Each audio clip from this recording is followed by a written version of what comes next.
అందరికీ నమస్కారం. వేలి గోర్లే కదా అని అలా వదిలేస్తే 7 ఏళ్ల శని పట్టుకుంటుంది. వివరాల్లోకి వెళ్తే మన శరీరంలోని కొన్ని అదృష్టాన్ని మరికొన్ని శనిని కూడా తెచ్చిపెట్టే భాగాలుంటాయి. మన కాళ్ళను మనం వేరొకరికి తాకనివ్వం, ఎందుకంటే అది చిన్నైనా పెద్దయినా పాపం తగులుతుందని అంటుంటాం. అది నిజం. గౌరవం మాత్రమే కాదు, ఒంట్లో ఈగోతో చేస్తే దాని ఫలితం ఎప్పుడో ఒకప్పుడు అనుభవిస్తాం.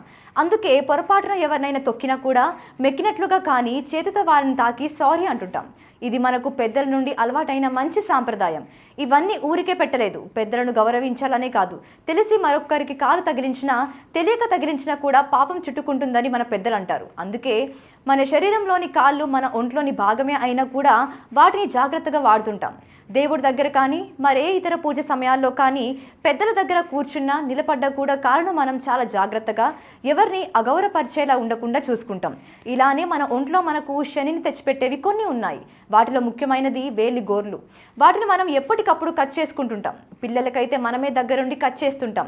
కానీ చేతి వేర్ల గోర్లు కానీ కాలి వేర్ల గోర్లు కానీ కట్ చేసుకున్నాక యథాలాపంగా అటు ఇటు తెలియకుండానే పడుతున్నా చూసి చూడనట్లుగా వదిలేస్తుంటాం. మరికొన్నిసార్లు జాగ్రత్తగా వాటిని తీసి బయట పాడేస్తుంటాం. కానీ అలా చేయకూడదంటారు పండితులు. వేర్లి గోర్లే కదా అని పడేస్తే మనకు శనిని తీసుకొస్తుందంటారు. ఎలా అంటే కట్ చేసిన గోర్లను కింద పడేయొద్దు. కొన్నిసార్లు మనం పేపర్ కానీ మరేదైనా కానీ వేసుకొని కట్ చేసుకుంటున్నా కూడా ఎగిరి పడుతుంటాయి. మరి నెయిల్ కట్టర్తో చేస్తుంటే ఎక్కడికో ఎగిరి పడుతుంటాయి. కానీ వాటిని జాగ్రత్తగా తీసుకోవాలి. వాటిని తొక్కితే మన దరిద్రం మనకే చుట్టుకుంటుందంటారు పండితులు. అది కూడా శుక్రవారం రోజు గోర్లను అస్సలు కట్ చేసుకోకూడదు.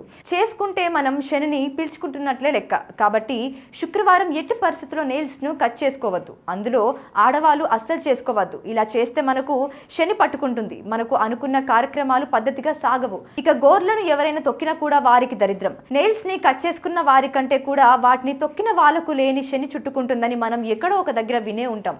కానీ అది నిజమంటారు పండితులు. కాబట్టి ఎక్కడ పడితే అక్కడ పడేయకూడదు. ఇక నెయిల్స్ ఎగిరిపోకుండా బాగా నీటిలో నానబెట్టాలి.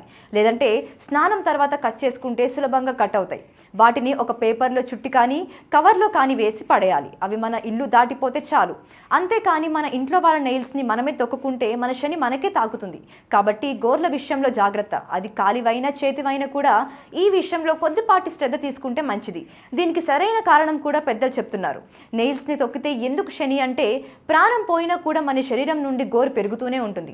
ప్రాణం లేకున్నా ఆత్మ బయటున్నా కూడా పెరిగే లక్షణం ఉంటుంది. ఇక మన ప్రాణం నుండి కట్ అయ్యాక దానిని తాకకూడదు. మన ప్రాణంతో లెక్క లేకున్నా గోరు పెరుగుతుంది.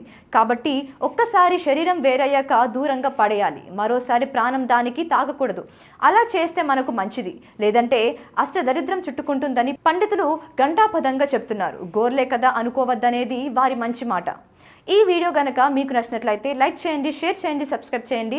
మరిన్ని ఇంట్రెస్టింగ్ అప్డేట్స్ కోసం మా శ్రీభక్తి ఛానల్ని ఫాలో అవ్వండి.